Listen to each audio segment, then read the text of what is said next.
Bonjour, vous écoutez l'épisode 104 de la saison 2 du podcast Revue et Corrigé. Cet épisode est tiré d'un billet du blog publié le 2 mai 2021 et s'intitule « On tient le bon bout ?» Pessimisme ou optimisme? Entre Cher et Tendre et moi, à votre avis? Je ne vais pas commenter le non-respect de l'embargo par Europe 1, ni détailler pourquoi l'embargo est une pratique classique des relations presse, utilisée par marques, politiques et autres associations, sans qu'on puisse soupçonner personne de connivence ou autre forme d'arrangement suspicieux. D'autres plus pertinents que moi l'ont déjà fait, avec brio. Avec qui? Oui, je sais, on l'a fait tout le temps, mais elle me fait toujours rire. Je vais commenter le calendrier, ou plutôt, je vais me réjouir du calendrier. Surtout du fait qu'il existe, le calendrier. On peut planifier sorties, terrasses, visites au musée et autres bamboches. Cher et Tendre peut reprendre en partie ses cours en soirée dès le 19 mai, donc mardi 25, ce qui tombe à pic puisque normalement c'est son jour de reprise après l'opération du genou. On va vite réserver notre resto préféré en terrasse le week-end de la Pentecôte. Et on jubile à l'idée de pouvoir reprendre des après-midi shopping en sachant où s'asseoir boire un verre, manger un goûter ou aller aux toilettes. Surtout qu'au rythme où il vaccine, le ciel s'éclaircit et on a une chance d'être vacciné avant la fin de l'été. En tout cas, on va tout faire pour.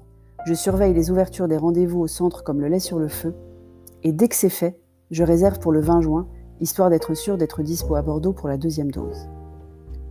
Pessimisme ou optimisme, entre les deux mon cœur balance. Bien sûr, on a toujours plein de questions sans réponse au sujet des différents variants, dont l'Indien. Je ne suis pas convaincue de la dangerosité de l'Indien car les conditions de son développement sont très éloignées de celles qu'on connaît dans nos contrées européennes. Mais ça ne veut pas dire qu'il ne l'est pas non plus, juste qu'on ne sait pas. Cher et Tendre est convaincu de la 4e vague en septembre. Je n'en suis pas si sûre.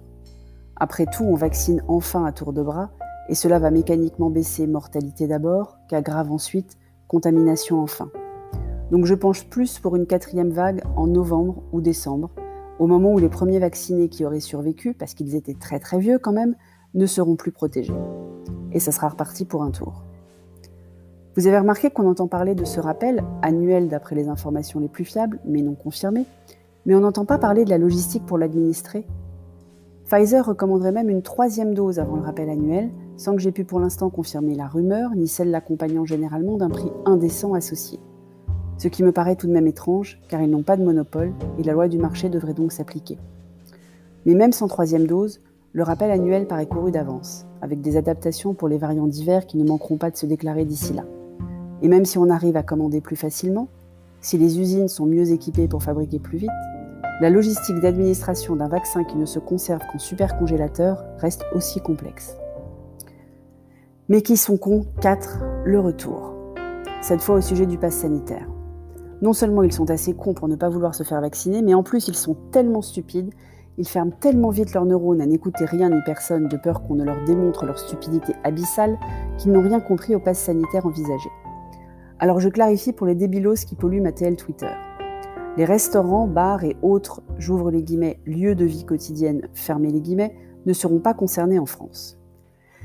Ensuite, le pass sanitaire peut être obtenu de plusieurs façons. Le vaccin certes, mais pas que. Un test PCR négatif de moins de 2 jours fonctionne aussi.